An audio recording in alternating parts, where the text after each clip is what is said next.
very good afternoon, everyone. Thank you so much for joining in for our today's session, which is 10x your performance with the power of growth mindset. We have with us today Divya Thampi, who's going to take the session for us. And it is my pleasure to introduce her to all the audience, and then I'll open the floor for presentation. Thank you, Shiva. Thanks for coming, Divya. Very good afternoon. Okay. So Divya is a growth coach and helps independent working professionals move from procrastination to consistent peak performance. She has facilitated over 2,500 one-on-one coaching and counseling sessions, trained over 15,000 people from across the world, and hosted over 600 live group coaching sessions on emotional wellness for health and fitness platform Goki. She's also an ambassador for Fit India movement, it's by the Sports Authority of India for emotional fitness. She completed her executive postgraduate program from IIM Bangalore and postgraduate studies in counseling from Tata Institute of Social Sciences. She's on a mission to help people flourish and live a joyful, prosperous, and meaningful life. Besides work, she's a runner, yoga practitioner, writer, and a nature lover. A warm welcome, Divya, once again to you, and thanks for agreeing to come in and take this session for us. I hope there's a lot of exciting content. I think you're on mute, Divya. Okay, sorry. Yes, yes. So I hope that this is a lot of exciting content ahead for us, and look forward to your presentation. Over to you now.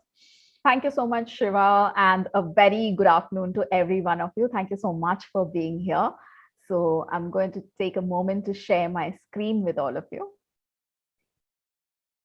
So I hope all of you have been having a great day. Today is a Friday, so it's that mood of thank God it's Friday and everybody is looking forward to their weekend. And I'm really looking forward to making this weekend more spicy and interesting with the session that we're going to have, which is a 10x your performance with the power of growth mindset. Yeah. And I just have my presentation opening up once again. But while it opens up, I want to take a moment to, while Shiva has briefly introduced me, I want to take a moment to tell a little about my story and my journey of how I have come here. And I'd like to do that with your permission. So if I have your permission, please write P in the chat box so I know that I have your permission. Yeah, thank you so much. Thank you, people.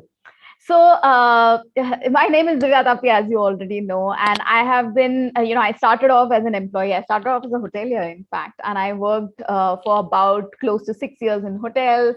Life was good and also very busy. Then I moved from there. I got into the corporate world. I worked as a learning and development professional for a long time. So I think I changed industries about 4 times altogether. Right. So because from hotels, I went into technical support, which is for computers, Dell International.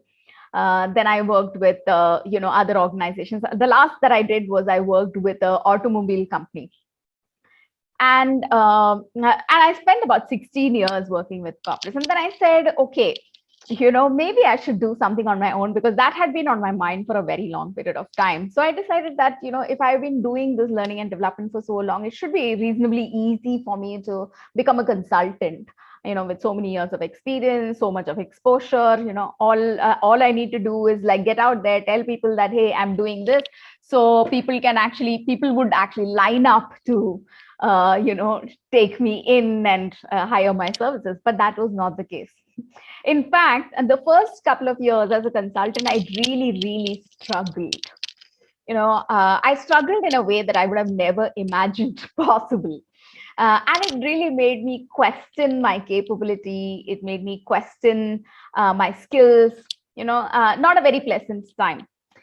And a little while later, I spent a couple of years like that, and I hit a really low point in my life when I decided that, that was a time when I hit low in all aspects of my life. So low in terms of my financial situation, low in terms of, my professional performance, in terms of my relationships with my family and friends, and I had health issues.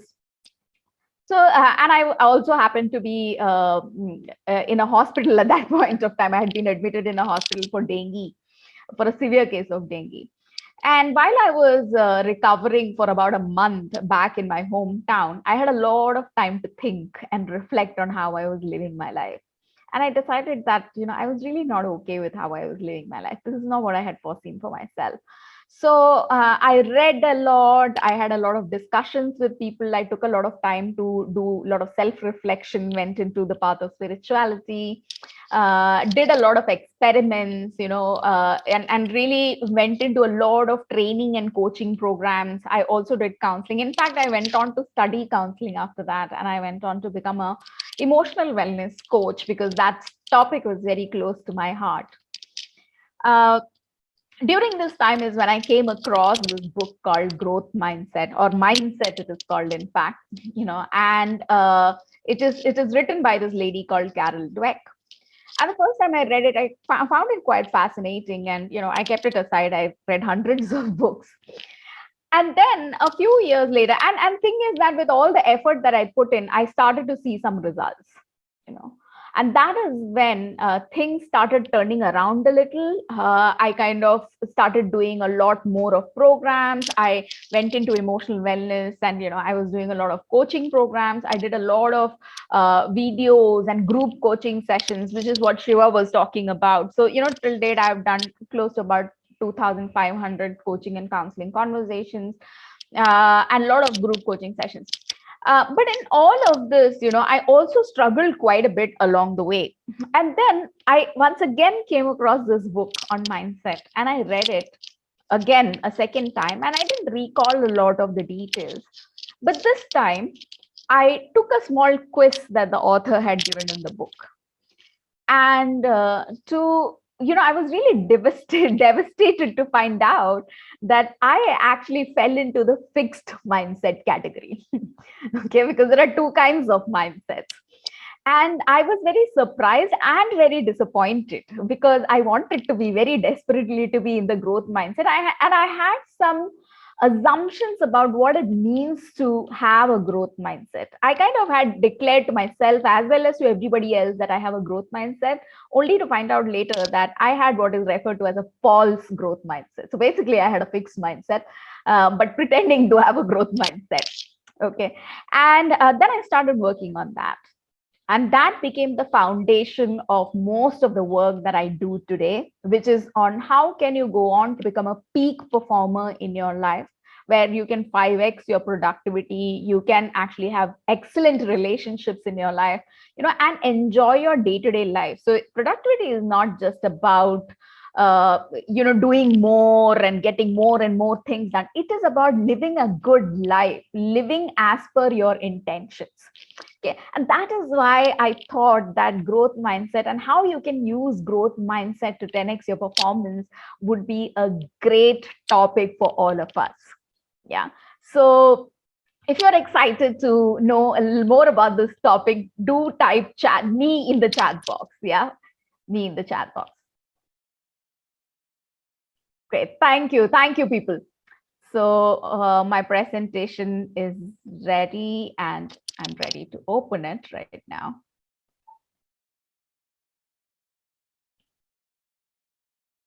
Okay, that's a lot better.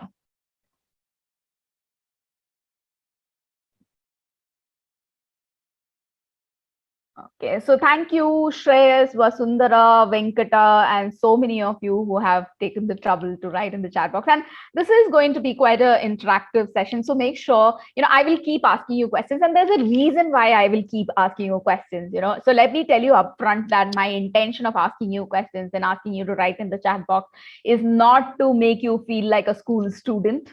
But there is a reason. So I'm going to tell you a 3-letter sentence. Okay, only 2 letters, and you have to tell me the third letter. Okay, and the phrase is learning requires dash. You have to fill in the blank. Okay, learning requires what? So you can put in the chat box and let's see if any of you have the learning requires unlearning, interesting, patience, practice, passion, aha, desire, quest, focus, awesome, curiosity. willingness, action, dedication. Let me ask you this. It is 3 o'clock. It's about 3:45 in the afternoon. Okay. Soon after you had your lunch, probably about 1 o'clock or 1:30 or 2 o'clock. How did you feel? Did you feel very excited and energetic, or did you feel drowsy? How many of you felt drowsy? If you felt drowsy, just write D in the yeah, yeah. Okay. That's a common experience, isn't it? Now, if somebody was to come and sit in front of you and try to teach you stuff when you are feeling so low and so unenergetic, it is practically impossible for you to learn. So while you have given so many answers and you're all right about it, you're all correct that learning requires eagerness, perseverance, willingness, attention, and all of that. But there is one basic ingredient, and that basic ingredient is energy. I see Venkata has written enthusiasm, so you're very, very close. Yeah, it requires energy, mental energy and physical energy. And that is why I'm going to be asking you a lot of questions so that you are continuously responding and interacting in the session. Especially for a virtual session, it can become quite challenging where, one person is doing all the talking. And I know how it works for me. When I'm sitting in one of these virtual sessions, initially I'm all excited, but after some time, slowly my hand will go to the phone, unlock it without my awareness and start scrolling through the different social media apps, okay, including WhatsApp. So that's what we don't want. Okay, that's what we are avoiding by having this interacting session. So the first thing that I have for you is a quiz. Okay, so here's the quiz. The question is, read each statement and decide whether you mostly agree with the statement or you disagree with the statement. So there are 4 statements, okay, and you have to decide which statements you agree with and which statements you don't agree with. Okay, so let's quickly go through each of these statements. Okay, the first one is, your intelligence is something basic about you that you cannot change very much. The second is, you can learn new things, but you can't really change how intelligent you are. Third, no matter how much intelligence you have, you can always change it quite a bit. And the fourth, you can always substantially change how intelligent you are. So as you can see, I'm going to kind of stop sharing the screen and I'll give you a link. It's like a poll where you have to choose the statements that you agree with and not choose the statements that you don't agree with. So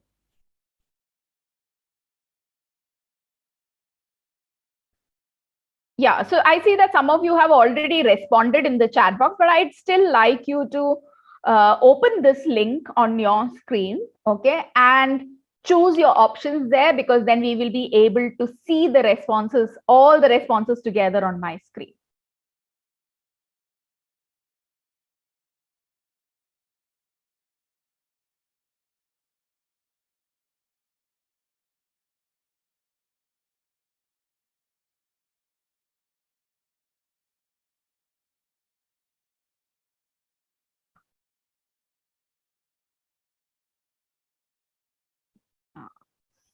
So let's see.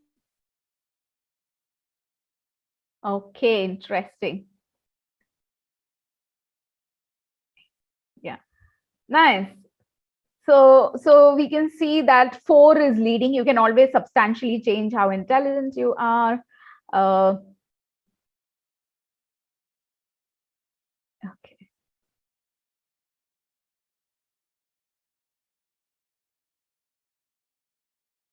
Okay, I'm wondering if the positions are going to change or they're going to remain more or less the same.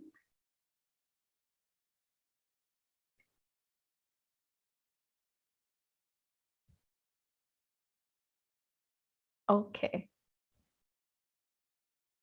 So in case any of you haven't responded yet, you can see the link in the chat box and just quickly go and select only those statements that you agree with. Okay, so right on top is the 4th option, which is, you can always substantially change how intelligent you are. The second one is, no matter how much IQ you have, you can change it quite a bit. The third one is, you can learn new things but can't change your IQ. The fourth one is, your intelligence is basic and you can't change it very much. Okay, that's very interesting to see. Okay, so I have one more question that I'm going to ask you, And I'm going to share the link for this quiz in the chat box. So this is the second link. Yes. Okay. So please go to the link and start giving your responses here.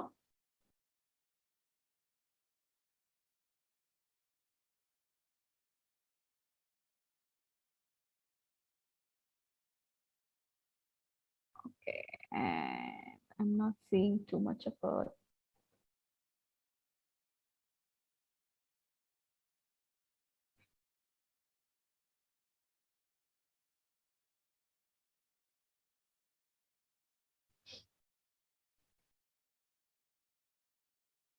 okay, I think the responses have just started coming in. For some link not received. I've posted the link once again in the chat Okay, let's box. just do it again. Oh, I think I'm kind of doing it into host and panelist. I'm so sorry. So I think I should put everybody.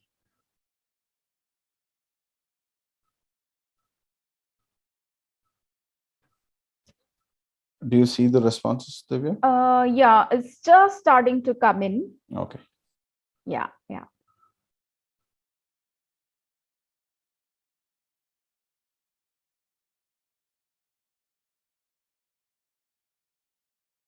Okay, that's very interesting. Yeah. Wow. So no matter what kind of a person you are, you can always change substantially. I think I'm going to validate some of these answers with people and check what exactly they understand when they say this as well, right? Okay, but that's really interesting. Okay, the next one in line is you can do things differently, but the important part of who you are cannot really be changed. Okay, that's the second one. And you can always change basic things about the kind of person you are is third in line. And the fourth one is you are a certain kind of person and there is not much that can be done to really change that.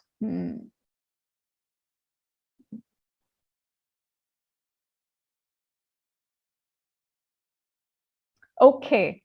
Okay, thank you very much for all those responses. Okay, and I will be showing you I'll tell you why I did this quiz for in a bit. Okay, in the meantime, I'm going to go back to my original presentation.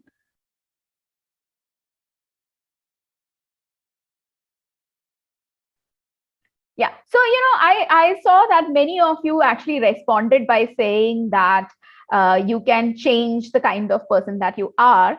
How many of you think that you are extroverts? Okay, if you think you are an extrovert, write E. If you think you are an introvert, write I. Okay, if you think, okay, I see a lot of people responding to that question. Nice. Okay, okay, I see a lot of people. So there were 50 people who have responded to this. Okay, now when you say that you can't change the kind of person you are, even this fact of where we categorize ourselves as introverted or extroverted is an example of how we believe that our personalities are more or less fixed. They kind of remain the same. But let's look at the first. So the first question that you answered was this one. Okay, read each statement, decide. So your intelligence is something basic about you that cannot be changed very much. This was the original question. And you see that couple of these statements are in red and couple of these statements are in green, and you probably have guessed this already. Okay, the green statements are growth mindset statements. These are the statements that people tend to believe when they normally or when they largely function from a growth mindset. Okay, and the statements in red are the ones that people believe when they largely function from a fixed mindset, right? So I will be defining what a growth mindset is and what a fixed mindset is. But before that, I wanted to take you through this quiz. Okay. So if it's fixed mindset, then my thought process would be your intelligence is something very basic about you that you cannot change very much. You can learn new things, but you can't really change how intelligent you are. If you look back at school, I think many of us may have held on to these ideas. wherein we thought that, oh, if somebody who's regularly getting low marks means, she is an idiot or he's an idiot, and somebody who's getting good marks on a regular basis means that they are very intelligent. The second set of questions that we have is about personality and character. Okay, and also about your skill and capability. But here, so you are a certain kind of person, there is not much you can do about it to really change it. Okay, no matter what kind of a person you are, you can always change it substantially. You can do things differently, but the important parts of who you are can't really change.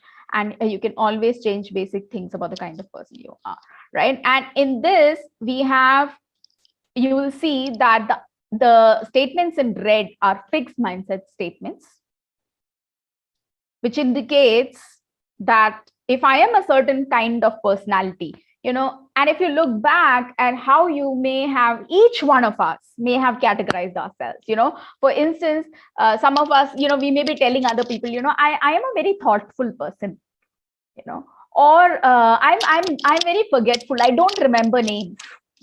This is also a categorization. So categorizing, I'm technologically not very savvy, or when it comes to directions, I'm generally very lost. I'm a good driver, I'm a bad driver, right? These are all examples of fixed mindset, or at least for that point of time functioning from a fixed mindset. Okay, I have okay, great. Somebody's written I plus E, interesting. Nice. Okay, so now, this is a question that I have that I want to ask you is, why do people procrastinate or give up? How many of you have experienced procrastination in your life?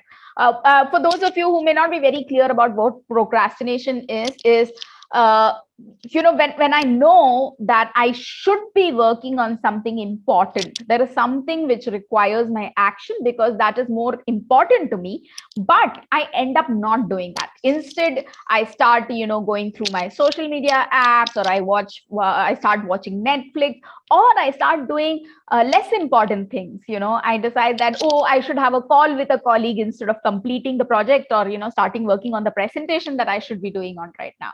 Right. So many.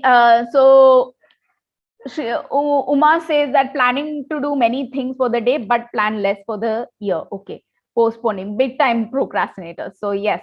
Okay. Yeah. So many of us have a tendency to procrastinate, and sometimes it gets to a point that, especially with things where nobody else is holding us accountable. For example, I have a dream to probably start a business of my own, or maybe I have a dream of becoming a writer at some point of time. And these are the things that become victims of procrastination. Because when it comes to doing work in office, at least getting things done at a very basic level is something that we end up doing because somebody else is there to question us. But when it comes to our own dreams, we are willing to procrastinate, and we end up probably giving up on them because there's nobody to hold us accountable. Okay, so the question is, why do people really give up? What stops people? What stops? So if I say that I want to run for go and complete a marathon, okay, and I start running, so what stops me? What prevents me from continuing and reaching that point where I can run 42.2 kilometers?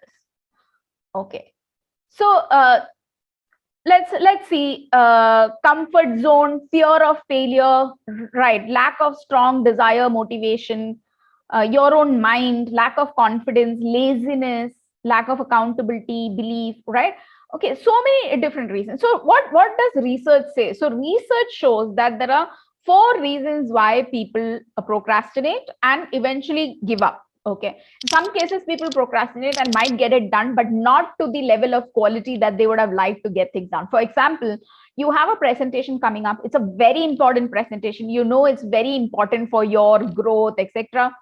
And you have 1 whole month to prepare for this presentation, but you don't really start working on it till about 48 hours before the presentation, or till a day before the presentation. Okay. One of the reasons it happens is because Srinivas says words don't match deeds, your mind desires, but your action doesn't align. Right. So one of the reasons why the procrastination happens, okay, is because of a sense of overwhelm. Sometimes this can lead to people giving up as well. What is overwhelm?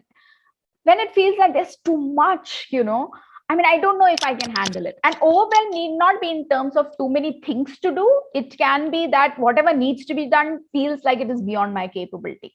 Like 42.2 kilometers. So when I start running, by the way, I am a runner as well. So when I started running, but not a full marathon, half marathon. So when I started running, I could hardly run 500 meters. I could walk and I would be like such heavy breath, I would not be able to walk after that. So initially, every time I try running, then what I did was I would run 200 meters, then walk for 200 meters, then run for 200 meters again, and then walk for 200 meters. And then the question that would come in my head is, gosh, I'm struggling to run 500 meters. How am I ever going to do 42 kilometers?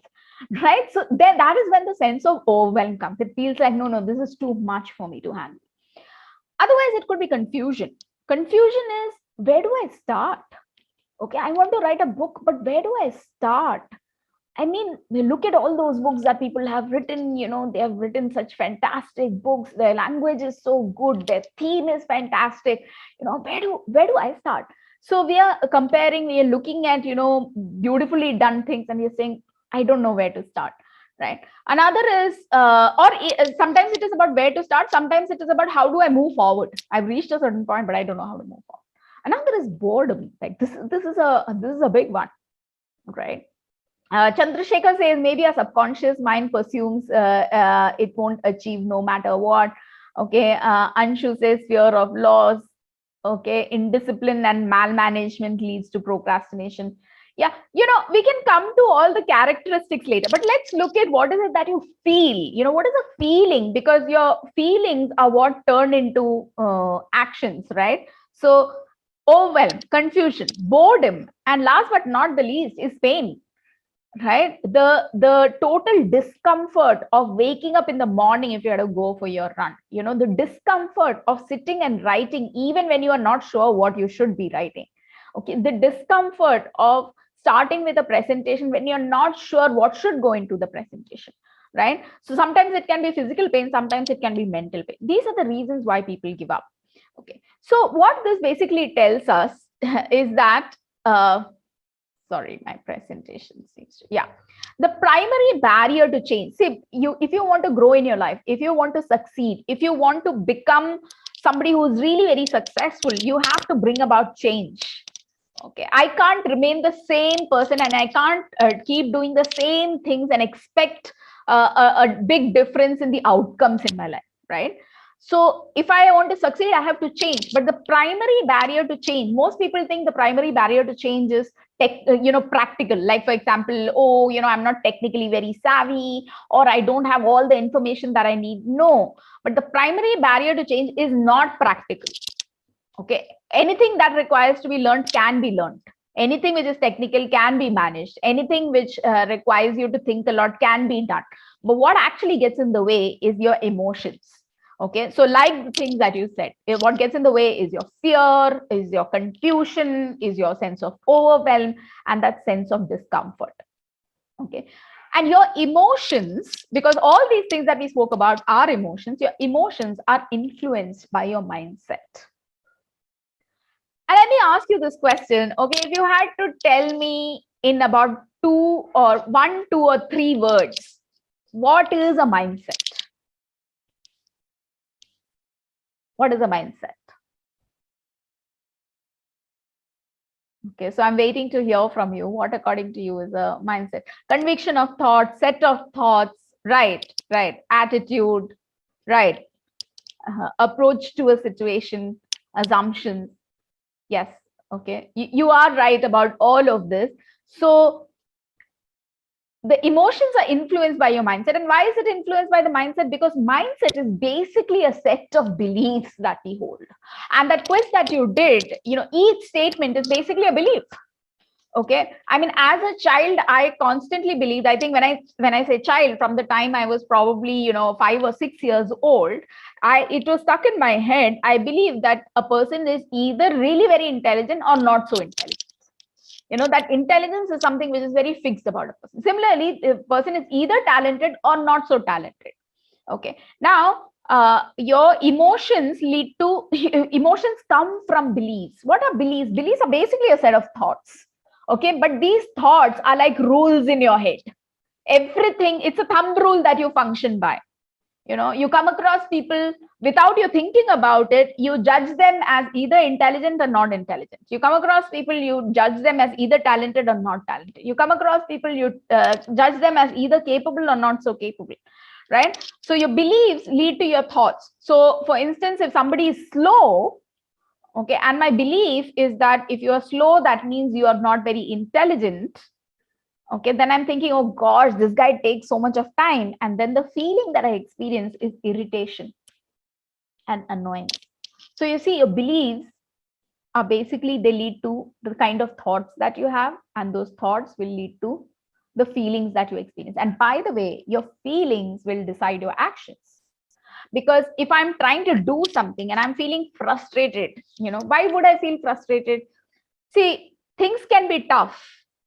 Okay, and people can do the same. Two people could be doing the exact same thing and getting the same amount of success or failure, and those two people could be thinking very differently despite the actual situation which is going on, right? One person could be feeling very frustrated because he's thinking to himself, this, why am I not able to do this? Why is this so difficult? Why is it, why is everything so difficult? Why is it that I'm so slow? And then he is feeling frustrated. The other person saying, okay, what I tried did not work. What can I do next? Okay, whom can I possibly ask? What may be one small change that I make which could make this work? Okay, and what that person is feeling is interest rather than frustration. What they may be experiencing is curiosity, right? So yeah, reaction. So beliefs lead to thoughts, thoughts lead to feelings, and feelings lead to actions and our responses to situations. Okay, so now let's look at growth mindset. So if our mindset leads to our thoughts and feelings and actions, obviously it has a big impact on our lives, right? So growth mindset, when a person has a growth mindset, they believe that abilities, qualities, and intelligence can be developed through hard work, good strategies, and help from others. Okay, so everything can be improved. Your intelligence, your capability, your talent, your skill can be improved using hard work, good strategies, and help from others. While in fixed mindset, people believe that your basic abilities, qualities, and your intelligence are fixed.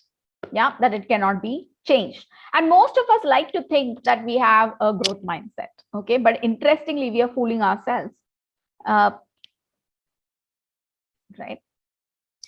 So now in this study by Dr. Carol Dweck, what she found is that, that children behave very differently to situations. So she came across a particular situation where she found that to the exact same situation, she had the children could be divided into two categories. One set of kids who responded very differently, like, with curiosity, one set of children who responded by backing off from a challenging situation. So the question was, all people are born, when children are born and we are toddlers and like really young, all of us are curious, right? I mean, if you see a baby, the baby really wants to check out everything that it comes across. Even if it's soil, it wants to put the soil in its mouth, it wants to put its finger everywhere, it wants to hold things, look at things, right? The baby is not judging whether this is a good thing or a bad thing. It's just very curious and experimenting constantly, right? And then as these babies grow up into children and then into teenagers and then into adults, this attitude changes altogether, right? Most people, by the time they become young adults or teenagers, this whole idea of curiosity and experiment changes. Okay, it's no more about, oh, I need to be curious about everything or I need to experiment with things. Your whole aim becomes that I should not fail. Okay, I should not make a fool out of myself. That whatever I do should come out beautifully. That becomes the priority. And why does this happen? We'll come to that. Okay, so in fact, what happened is Carol Dweck and her team did a study, and in this study, what they did was they gave these puzzles, of medium difficulty to children of 4 years of age. Okay, so it was a whole bunch of kids, 20, 30 kids, all of them were given this puzzle. They had to kind of put the puzzle together. And they gave enough and more time to everybody. And after everybody had finished doing it, okay, what they did was they gave a break to all the children, and then they came back and they said, the researchers told the children that each child was given an option. The child was told that, okay, you have a choice. You can either, we'll give you the same puzzle that you had just done some time ago, and you can redo it again, or we will give you a harder puzzle. Which would you like to do? And much to their interest, what they found was some of the children decided to go with the last puzzle that they had already solved, right? While the second set of kids, they said that, why would you even ask me such a question? Why would I want to go back and do a puzzle that I have already solved? Because there is nothing exciting about that. I'd like to take on something which is more challenging, which pushes me to learn more, right? And that is when they were able to clearly come out with the fact that all people, whether children or adults, can be categorized into two different kinds of mindsets. They either have a growth mindset, or they either function from a growth mindset, or they function from a fixed mindset. By the way, these mindsets are learned. Okay, it's not that we are born with fixed mindset or we are born with growth mindset. This is learned. Okay, and there's a reason for that. But let me tell you about another experiment. What they found was that in a Korean university, okay, when the students before I come to this, when the students in a Korean university, okay, where when they joined the college, what they did was they were straight away given a test to establish whether which of these students had a fixed mindset and which of these students had a growth mindset. And once they had established which of these students had growth mindset and which of them had fixed mindset, each of these students was given an option. Okay, now it's a Korean university, and most of them spoke Korean and did not speak English very well, but the entire syllabus was in English, which meant that if anybody could speak English well, and could use English well, they automatically would have an edge, that they would be able to perform a lot better through the 3-4 years that they were going to spend in the university. So each student was told that we are going to give a free English class, which will be evening classes. Would you like to enroll for those classes? And what they found was that the students who had a growth mindset immediately decided to enroll for the class, and the students who had a fixed mindset decided not to enroll for the English class. Okay. So what it told us is that when we are functioning from a fixed mindset, okay, our single most important aim is to look smart at all times. That I should not do anything which makes me look stupid, which makes me look like I'm not good enough. Okay, which means that if I'm functioning from a fixed mindset, then I have a tendency to give up opportunities to learn and grow. While in growth mindset, the focus is on, okay, what is it that I can do next which will help me to learn, which will help me to grow, right? So now let's look at intelligence, because we are talking about all these beliefs about intelligence and capability. So what is the dictionary meaning of intelligence? The dictionary meaning is the ability to acquire and apply knowledge and skills. Okay. How many of you have heard of IQ tests? Okay. If you have heard of IQ tests, just write IQ in the chat box.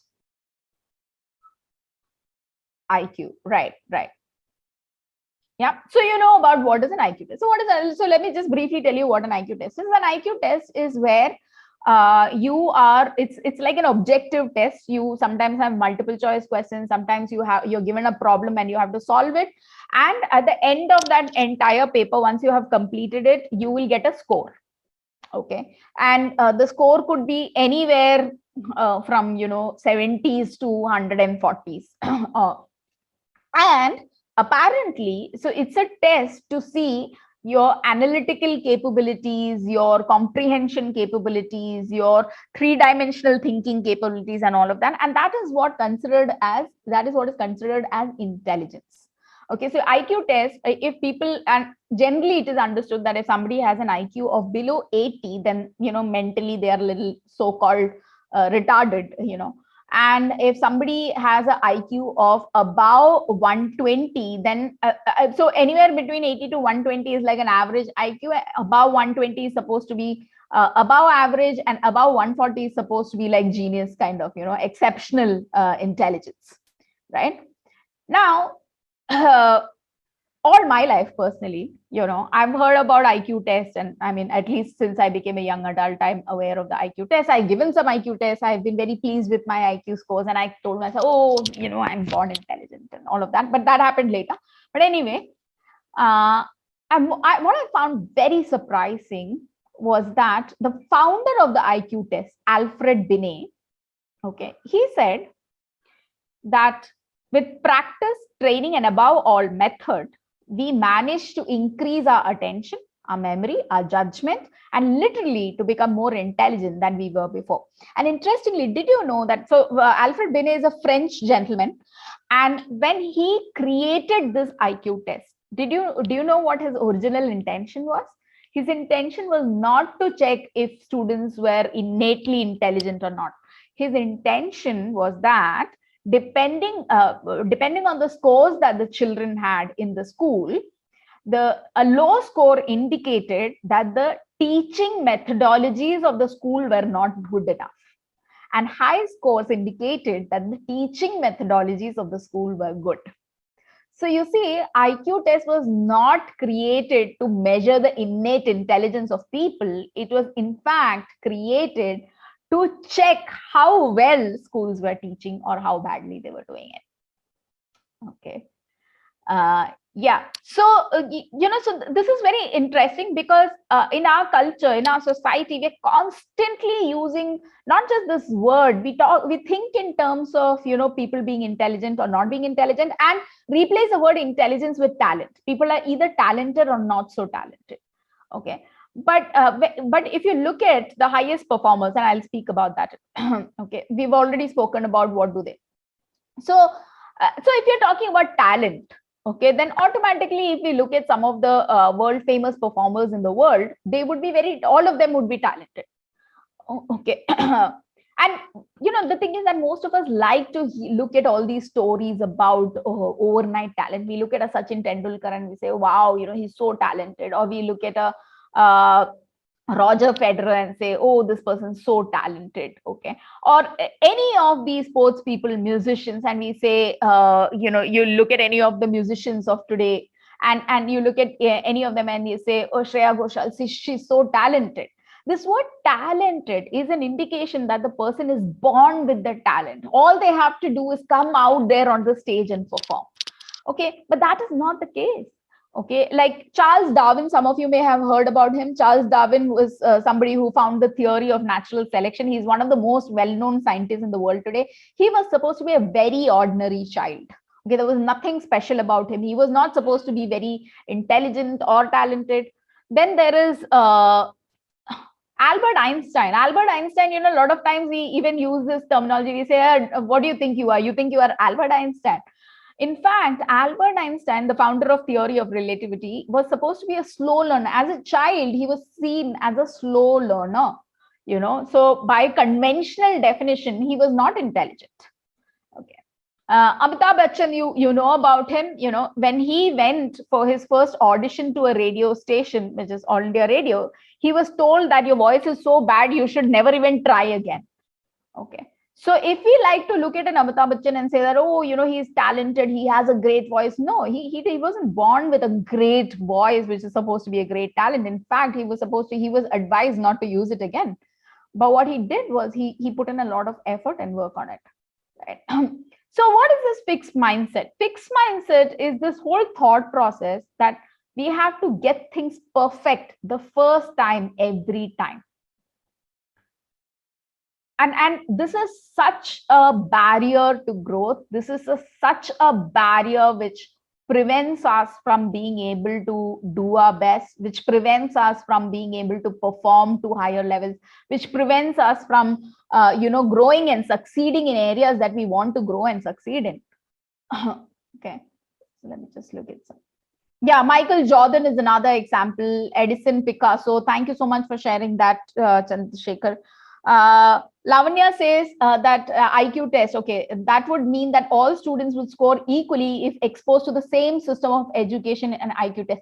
Lavanya, it is actually not just about the same system of education, but how good the school is in customizing the teaching system to each child's capabilities at that point in time.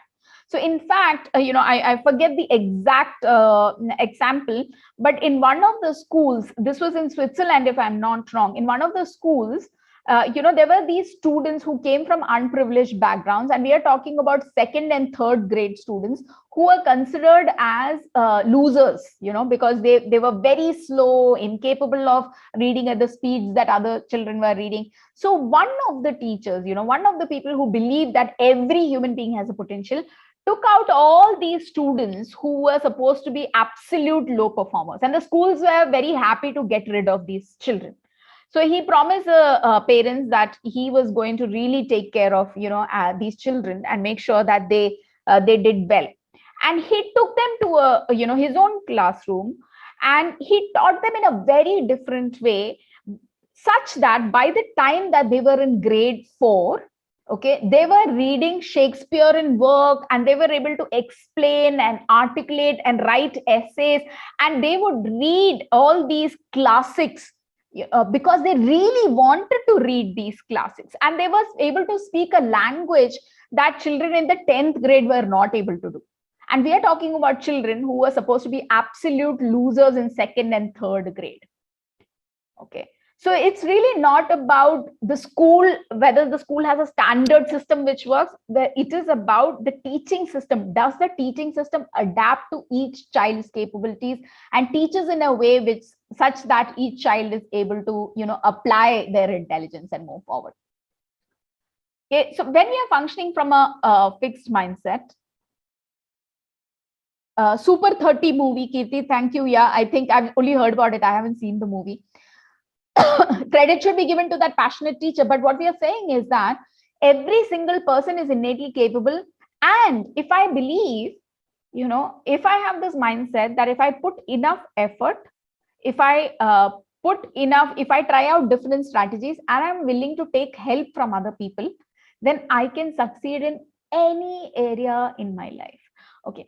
While in fixed mindset, what happens is that the person wants to look and feel accomplished at all times and avoid challenges. When I was telling you about how I moved from being an employee to a consultant and how I was really failing and struggling, what was actually happening was that, while I had the capability of being a trainer, the skills required to teach, okay, or coach, what I did not have was I did not have the skills of marketing, sales, packaging.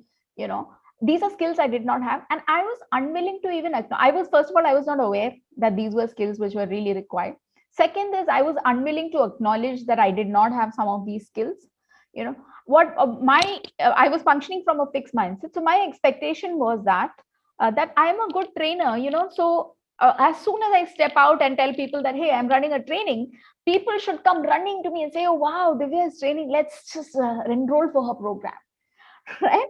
That was my problem. And hence, if I spoke to somebody about the program that I could offer and they asked me too many questions, okay, or they said that, hey, we'd like to see a demo, I would be very upset. I'd be like, oh, you want to see a demo? Were you not convinced with the way that I was speaking? Right? Because from a fixed mindset, my point of view is either I'm good or I'm not good, right? There is no in between.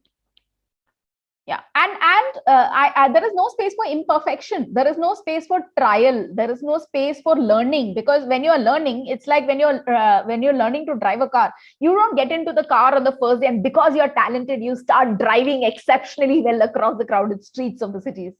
No, right? You have to learn. You maybe hit a few poles and hit a few other cars, and you probably give a heart attack to the person who's teaching you how to drive. And then when you have practice again and again and again and again, you become better, and then you become comfortable, and then you become even better. And the more you practice, the better you become. In fixed mindset, I like things when I can do them perfectly, and I give up when there are obstacles along the way. Okay, now this what happens with this is this is actually in fact happening with me at multiple levels.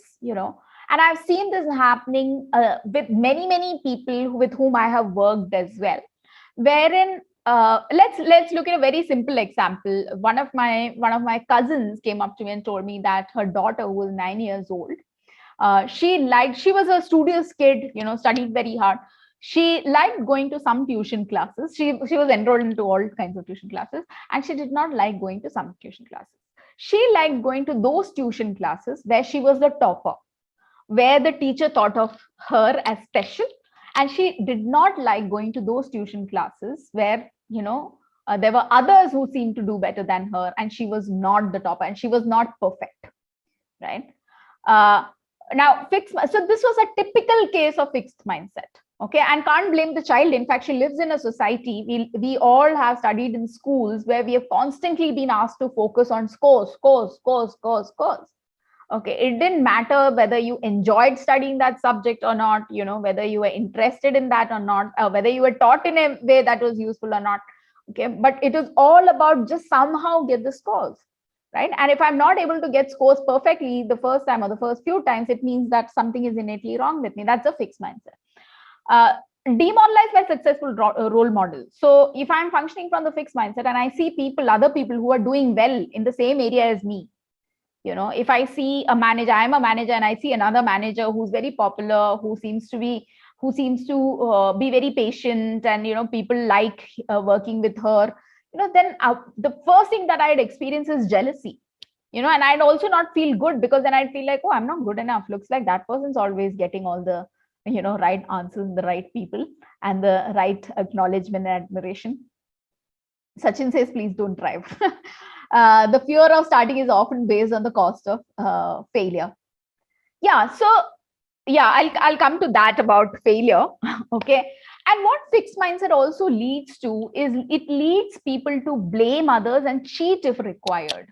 Okay, this is not surprising. In schools, when children cheat, when they copy from others, it's not because they're bad people. It's because they're coming from a fixed mindset, because the only aim is somehow get marks. It doesn't matter how you got marks. The learning process has no importance whatever, because in school you don't get marks for trying and experimenting and failing and trying again. You don't get marks for effort. In school you get marks for getting the right answer the first time. Okay, nobody is encouraging you to try and experiment a few times, and nobody's telling you that, hey, it's okay, you can try, you can get it wrong a few times and then get it right. Nobody's telling you that. The focus is you need to get it right the first time. In fixed mindset, you are either talented or you're hardworking, which means that if you're talented, you shouldn't have to work hard. Now, this is such a damaging belief, right? Because if you look at any person that you admire who's doing exceptionally well in their field, whether it is a Sachin Tendulkar, whether it is like I said, a musician or a writer, or a famous leader, the reason why they are doing as well as they are doing today is because of the huge amount of effort that they put into becoming talented. So talent is not something that comes. You may have some interest. Yes, it is possible that some people, when it comes to, let's say, singing, it is possible that some people start off at a higher level. Okay, but talent alone is not going to get you through. In fact, research has found that a lot of times the children who are more talented have a tendency not to persevere. Why? Because the first time they do something and they do it well, everybody is praising them and saying, wow, you are so talented, you are so talented. So then the thought that gets fixed in their mind is that, oh, I'm talented, so I shouldn't have to put effort, I should just perform, and and it should come out so beautifully. So then with talent, they'll be able to perform for some time, but the moment they're trying to move up a notch, they won't be able to do that with talent alone. They have to put in the effort. And when it is time for them to put effort, they feel like failures. They feel like, oh shit, I don't have the talent which is required. Maybe I'm a fake. Everybody thinks I'm talented, but I don't have the talent. So they feel so discouraged that children tend to give up. Okay. So if you're really good at something, you shouldn't have to work hard at it. This is such a debilitating belief system that a lot of people have. Okay, here's another experiment. There was an experiment where people were divided, again, they were tested for whether they had a fixed mindset or a growth mindset. And then the test was given to them on a computer. Okay. So they had a question, they had to solve the question. And after they had completed solving that problem, they immediately got a feedback from the computer itself as to whether their answer was correct or wrong. And if it was correct, it would be like, okay, next question. If it was wrong, the computer would give them feedback as to what was wrong. And what they found was that people who had a fixed mindset, when they made a mistake and the computer was giving them a feedback, there was no activity in the brain of people with the fixed mindset, which means, okay, I'll come to the meaning a little later. While people with the growth mindset, when they made a mistake and the computer gave them a feedback, there was a lot of activity in the brain of the growth mindset people. So what they understood was that if I have fixed mindset and I make a mistake, and when somebody is giving me feedback, I'm going to gloss over that feedback. All I want to do is get done with that feedback so that I can move on and prove myself to be perfect. While in growth mindset, making a mistake is not a sign of failure. In fixed mindset, making a mistake is a sign of failure. In growth mindset, making a mistake, okay, is a sign that you need to change your strategy. So then they listen to feedback very carefully, because that feedback is getting processed in the brain, which is then being used for them to do better the next time. So sign of fixed mindset: if you are somebody who deals with a lot of self-criticism, where you struggle because you constantly, in your own head, you're constantly saying you're not good enough, you're never trying enough, you are you're not capable enough, you're not skilled enough, nobody appreciates you, you can't ever get things done, then it's a sign that you're functioning from a place of fixed mindset, where you're constantly judging, you're judging yourself, and you're also judging, if I have a fixed mindset, I have a tendency to judge others as well. I'm judging the other people as either talented or untalented, either capable or incapable, either intelligent or not so intelligent, right? And then if I have fixed mindset, I'm also, perfectionism, I'm after perfectionism. I need to be perfect, whatever I try. And this is so harmful, because then I will not try anything new. I will only, and in fact, perfectionism is a reason why a lot of people procrastinate. I want to write a book, but I will not start writing. Why? Because when I start writing, I look at my writing and I say, oh, this is not so impressive. And I say, oh gosh, no, if I write a book and it's unimpressive, I'd rather not write, right? But the reality is that what is worth doing is worth doing badly. Okay. So if writing is important to you, if becoming a writer is important to you, it is worth doing badly. If becoming a manager or becoming a senior leader in the organization is important to you, okay, it is important to put yourself out there, make the mistakes, learn from the mistakes, and move forward. It is important because in growth mindset, you are willing to take help from others. Here's a study, okay. There was a study of 120 outstanding achievers, which included concert pianists, sculptors, Olympic swimmers, world-class tennis players, mathematicians, research neurologists. Okay, so this study was done by a particular scientist. His name is Benjamin. And what he found was that none of these outstanding performers were actually supposed to be so-called talented when they were young. Okay, none of them were exceptional in their childhood, not even after they had started their training where they're supposed to be talented. Okay, what made them outstanding was the effort that they consistently put in. It's called deliberate practice, where they did things, they made mistakes, they learned from the mistakes, they put in more practice and more practice and more practice. Again, when they made mistakes, they looked at, okay, what strategy do I need to change? So let me quickly give you an example. They were just persistent, but let me also give you an example, okay, a more concrete example. So recently there's this gentleman who has he's won the Guinness Book of World Records. I mean, he's he's an employee in one of the organizations. He's won the Guinness Book of World Records for the maximum number of knuckle push-ups in 1 minute. Okay, knuckle push-ups in 1 minute. Now, he started aiming for it a few years ago. He said that, I want to win the Guinness Book of World Records. And he started working towards it. He worked very hard. He had his mother used to coach him. In fact, she would watch YouTube videos and coach him. He put a routine, and he took care of his nutrition. Then he hired a coach, and, and he would work out every single day. And then eventually he applied for the Guinness Book of World Records, and he got rejected in that. So when it was time for him to perform, and they said, no, you don't qualify for this. After him putting 2-3 years of effort, he was rejected, right? Now, he could have chosen to say that, okay, I've done a lot enough. But what he did was, he didn't just go and apply again. He went and applied in 10 more categories.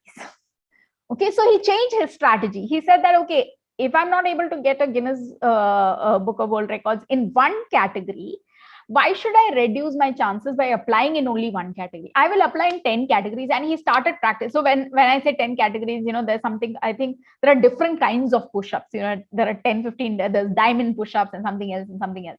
So he applied in 10 categories. He started practicing, and another year later, he went back and he got the Guinness Book of World Records for the maximum number of knuckle push-ups. And by the way, he didn't just get lucky. You know how much he used to practice?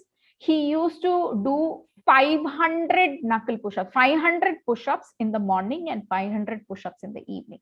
So on an average, he was putting in 4 hours of workout on a daily basis. Okay. So yeah, these 120 outstanding achievers had no remarkable talent in their childhood, no clear talent even in their adolescence, and initial ability or talent did not match their future accomplishment. So how much talent you have today is not an indicator of how you will perform tomorrow. Okay, and by the way, which also reminds me, remember that the next time that you praise your children, don't praise them for their capability and talent. Praise them for their effort. So next time your child comes to you with a poem that they have written, rather than saying, oh, wow, you're so talented, don't say that. Because when you say that to children, what happens is, then they think, oh, I'm very talented, so I should only write good poems. Then they will not even want to write bad poems. But writing bad poems is part of the process of becoming a good poet. Okay, making bad pictures is part of the process of becoming a good painter. Okay, starting as a bad manager is the part of the process of becoming a good manager.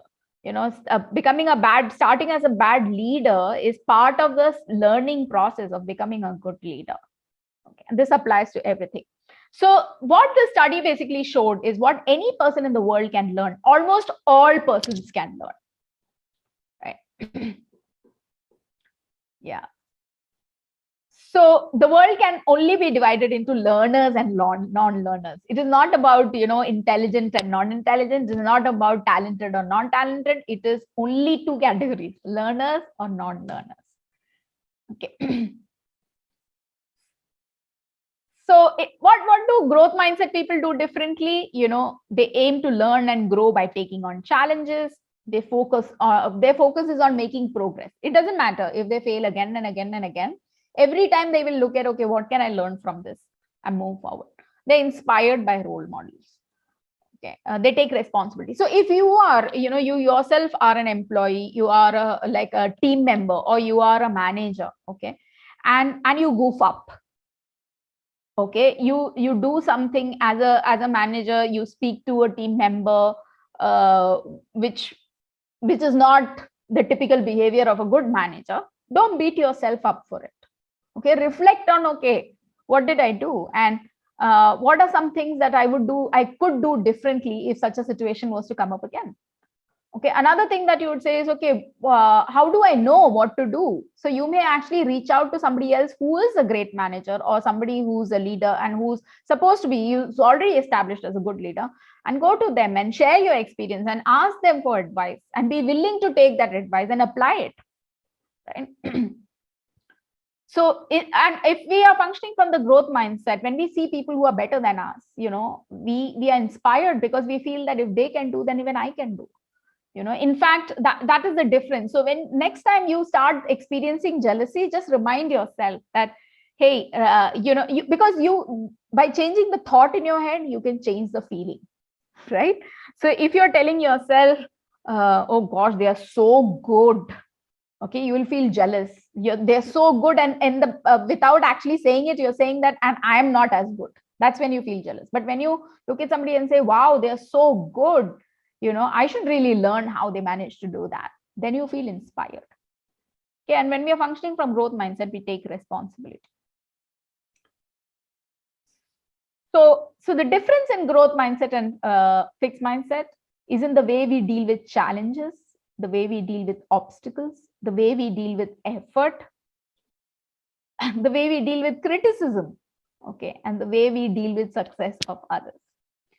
So let's look at, if I'm functioning from the fixed mindset, I avoid challenges. It's like, I remember when my nephew was like, he was probably 8 or 9 years old. Okay. And I had another cousin of mine. That cousin, he was a cousin brother, but he was also very young. He was like 12 years old or something. And we had brought a chess set. And my nephew already knew how to play chess. He wasn't that great at it, but he knew to play chess. While my cousin, who was 12 years old, had never played chess in his life. So the two of them started, I said, why don't the two of you play? And then they played. And when they were playing, I was helping out my cousin because he had never played chess. And after some time, my nephew started crying and he was like, no, you can't help him. You can't help him. See, he's winning. So basically what is happening is, he was being faced with a challenge and he didn't like it because he was functioning from a fixed mindset. See, it's not that you are born with a fixed mindset or a growth mindset. We develop a fixed mindset and we can always change over to a growth mindset. Yeah. So when that happens, people avoid. So when I'm functioning from a fixed mindset, if somebody gives me an opportunity and says, hey, Divya, why don't you try this? If I feel like I will not be able to do a great job the first time, I will not even try it. I don't want to look like an idiot in front of others, right? Obstacles. When something comes along the way, if I fail at something, I will immediately give up and I'll say, I think this is not my capability, right? Effort. The moment I have to put in a lot of effort, what happens is fixed mindset, you're constantly looking for proof that you're good, that you're talented, that you're special, right? And that's so harmful, because in growth mindset, in fact, in one of the studies, the children were asked, children who had growth mindset, they were asked questions about intelligence. And one of the girls said that you have to put in effort to become intelligent. And that is so true. Yeah. Because when you do something again and again and fail and learn and practice again and again, you become more capable, you become more skilled, you become more talented.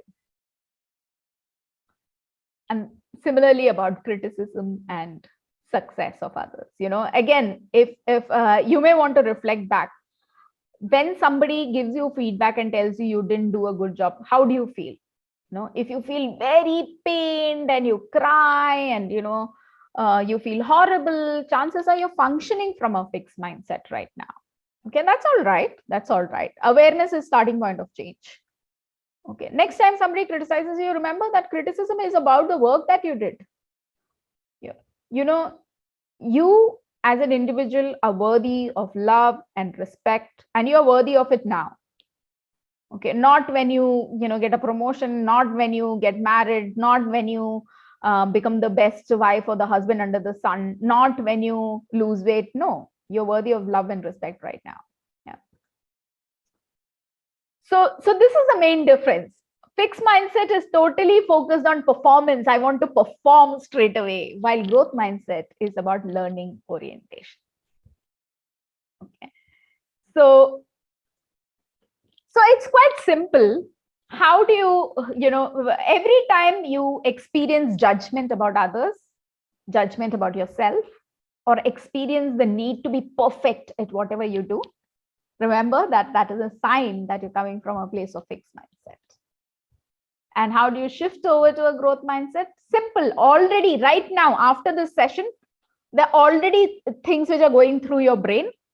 Okay. Every time you come across, you struggle, remember that struggle is a sign that you're growing. Challenge is an opportunity to move, is to grow. So anything which allows you to grow, okay, is a good sign, right? And looking at any challenge as an opportunity to growth is your way to move over to the growth mindset. Okay, starting from small things to bigger things. Okay, so Shiva, is there? let me just make sure that I have covered. Yeah, great. So with that, we've more or less come towards the end of the session.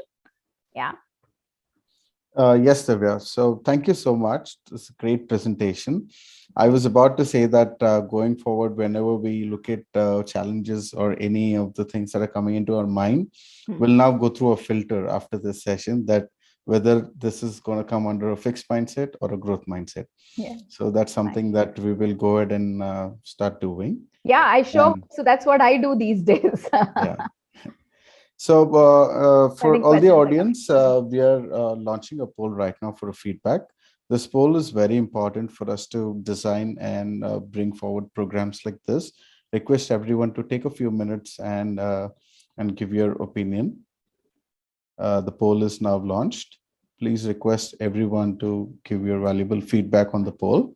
And while we're doing so, we'll move to the Q&A section where people can raise your hands if you have any questions to ask to Divya, and move you to the panel, and then you can interact with Divya directly, or you can put your questions in the chat box and we'll pick it up from there.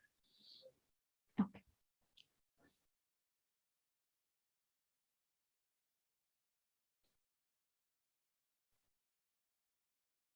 So we have a couple of questions in the chat. Shall I start by responding to those? Yes, you can do that. Okay, so we have Hemlata who's asked the question. Can a person at one time be in fixed mindset, another time be in growth mindset? Absolutely, Hemlata. In fact, what you will notice is that there are certain aspects of your life where you have fixed mindset, and there are other aspects of your life where you have growth mindset, right? So, like for example, if you are into creative arts and you really enjoy the process of experimenting a lot and sharing your work with different people even when it is not great, then you're functioning from a place of growth mindset. While when it comes to certain other areas of your life, maybe when you're working on certain projects, okay, and when it comes to projects, maybe experimentation, you probably tell yourself that no, it has to be good the first time and it has to be perfect, and and you refuse to launch a project because it's never perfect, then that person is functioning from a place of fixed mindset. Yeah. Srinivas says very insightful, interesting. Thank you so much, Srinivas. Francis says, is there any psychometric assessment to evaluate fixed mindset and growth mindset? No, there are actually nothing which is available easily outside. Yeah, in fact, the quiz that we did was, I kind of started off with talking about growth mindset. So all of you were probably already clued into that. Okay. So right now, I'm not aware of psychometric tests which are available. Chandrasekhar has asked a question. You spoke all along about intelligence. Can you speak about wisdom? How are they both related? That's an interesting question. Now, wisdom, intelligence, or I'll specifically talk about intelligence. By the way, there's a theory of multiple intelligences. Okay. But what we as a society talk about when we generally talk about intelligence is IQ, which is cognitive intelligence. Okay, which is the ability of your brain to process information. But wisdom is actually a combination of your IQ and largely emotional intelligence, right?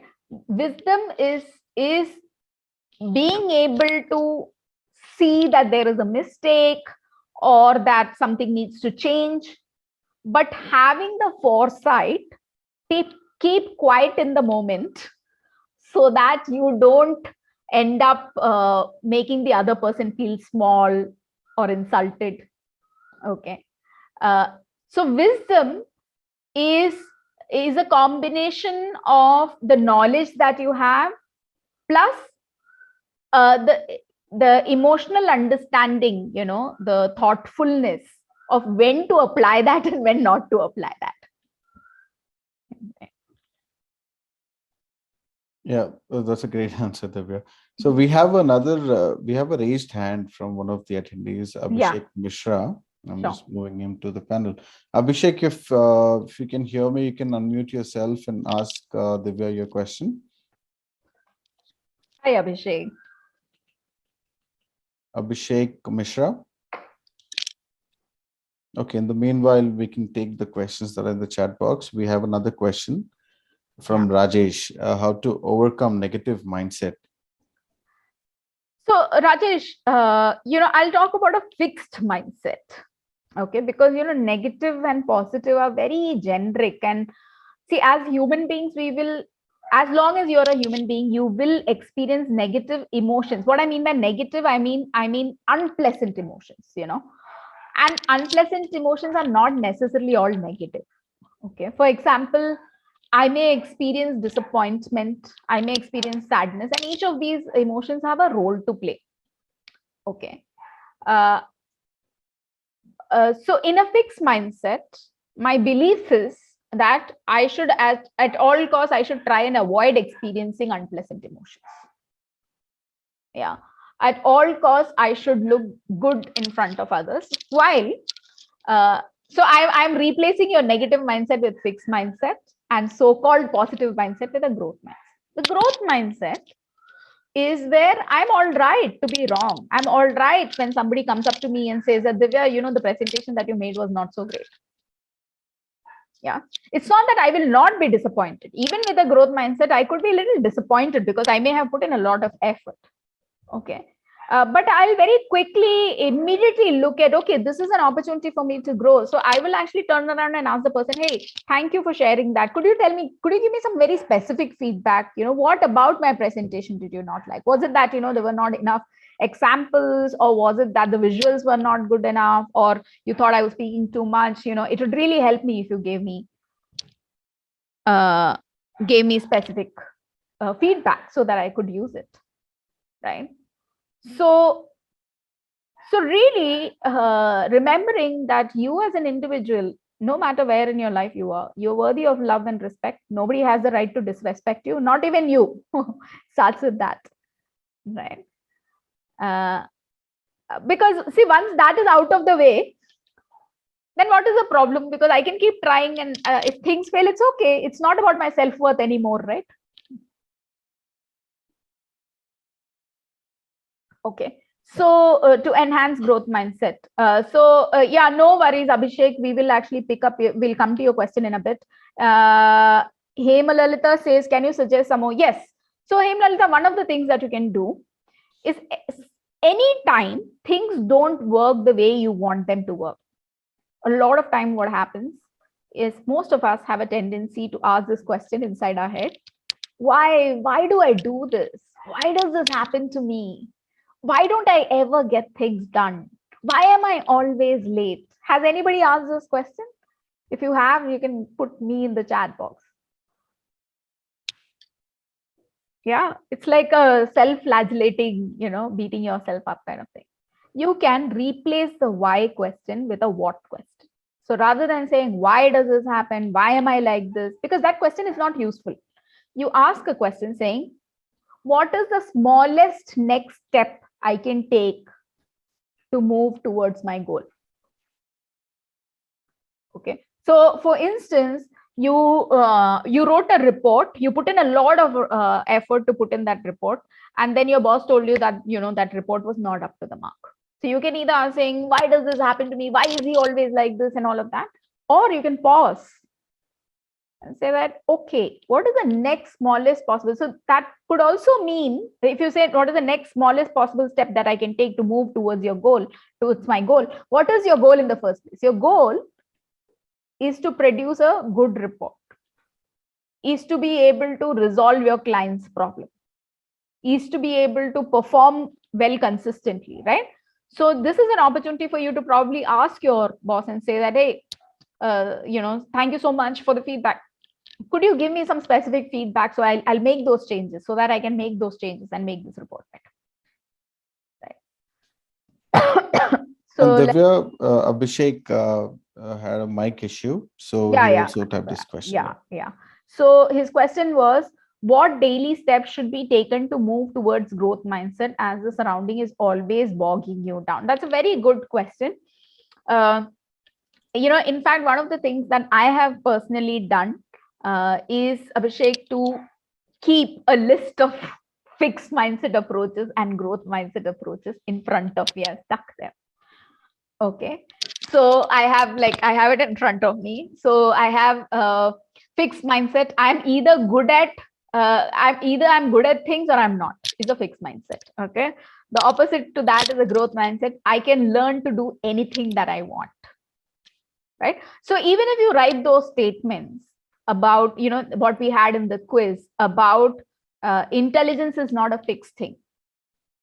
Okay. Anybody can actually improve their intelligence. In fact, studies show that people have gone on to improve their IQ scores by 20 points. 20 points. Right? So somebody who was 120 went on to become 140. Somebody who was 100 went on to become 120. Right? So usually how much percentage of the people who are in the fixed mindset aware they have it and change, put efforts towards it, growth mindset? What is the average success ratio?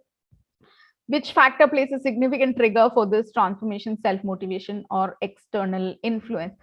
That's Srinivas, here's a question. Here's the answer. First question that you're asking about, there is no study of the entire world of how many people are fixed mindset and how many people are growth mindset. Okay. But a majority percentage of people approach things from a fixed mindset. Okay. And that's not surprising at all, because if you look at our school system, if you look at our reward system, most of it is based on fixed mindset.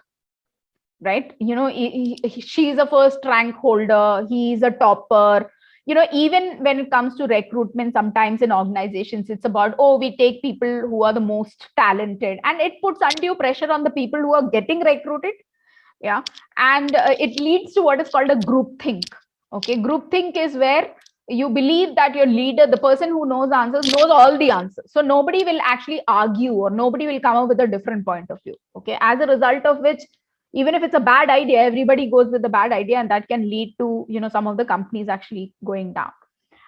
What is the average success rate? Okay, here's the thing, Srinivas. If changing your mindset is your focus, there are some things that you need to do on a daily basis. One is remind yourself about, first of all, now that we have just finished this workshop, okay, write down 3 to 4 things that you would like to bring about a change in your own life. Okay. Is it in the way you speak to your children? Is it in the way you respond to criticism? Is it in the way you respond to obstacles or challenges? Is it in the way you think about effort? Sometimes do you tell yourself, if I'm having to put in so much of effort, it means I'm not intelligent enough or talented enough. Okay. So write those down as to what is applicable for you. Okay.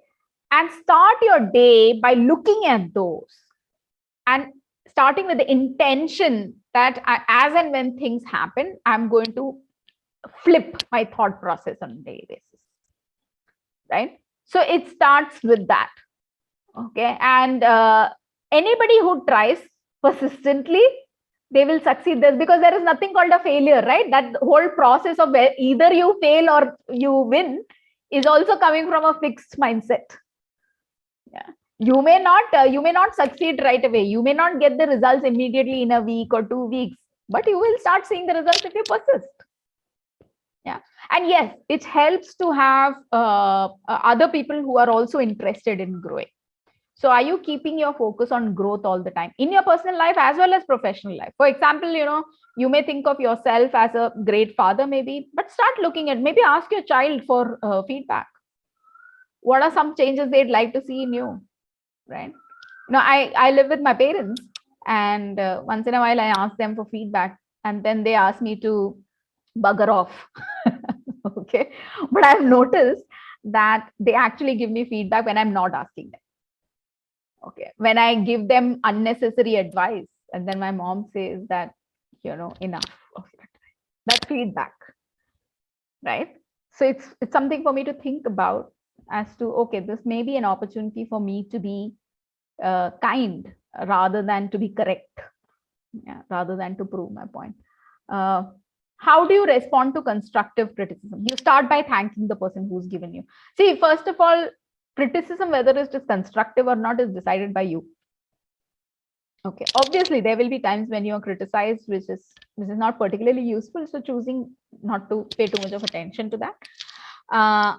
But when somebody does give you feedback, first is the willingness to pause, because I can tell you from personal experience that when people would give me criticize my work or give me feedback which wasn't very pleasant, my first reaction was to be defensive, to say that no, I know how to do this. Okay, thank you very much. I mean, that is a sarcastic thank you very much. But in reality, if you want to actually respond well to criticism, is to pause, not react immediately. Yeah. And it's okay if you're feeling disappointed in the moment. It's okay to feel disappointed. And it is okay to feel discouraged in the moment.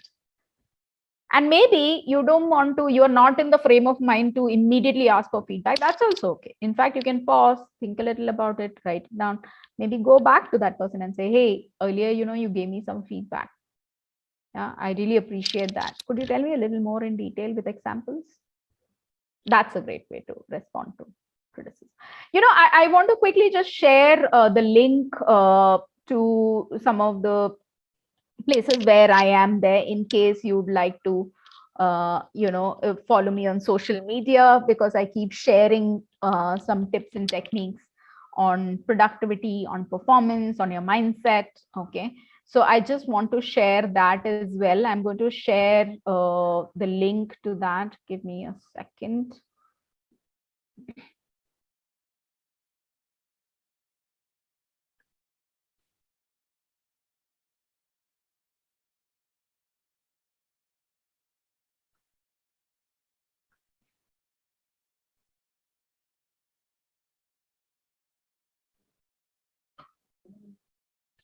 Yeah, I'm just going to put it in the chat box. Okay, so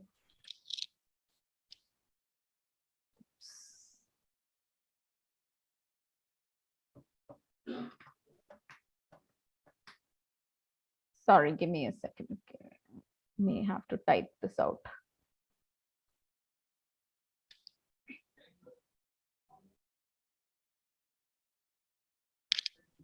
Yeah.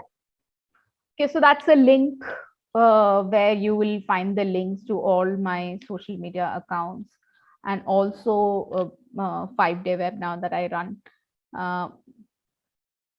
which is around moving from procrastination to productivity.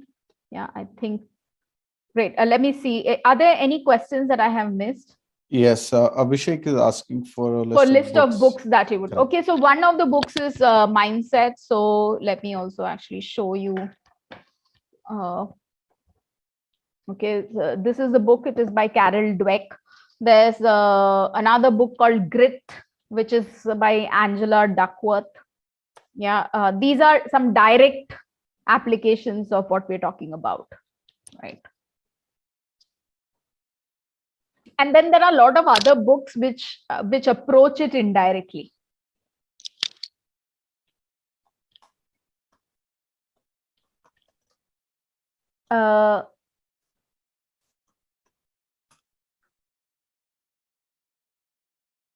Okay, Abhishek, I didn't understand is that a okay? You're most welcome. Thank you so much, Srinivas. Thank you. So thank you, Divya, for joining us this afternoon again and taking us through this wonderful presentation. And thank you so much for clarifying all the questions that our audience have. And this, I think, is the end of the session, guys. And thank you so much, everyone, for joining in this afternoon, and being a patient audience, and staying throughout the session. And thanks again to everyone for sharing the feedback with us.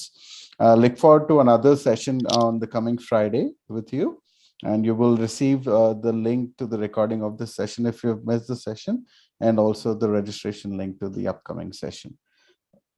Thank you so much. Thanks, Divya. Yeah, I really wanted to thank everybody for the fantastic participation. I've really enjoyed myself. And thank you for the questions as well. So all the very best, and hope all of you are able to move towards a growth mindset. I'm sure you already have a growth mindset in some areas of your life. Yeah. So thank you. Thank you. So that's it, guys. I'll see you next Friday.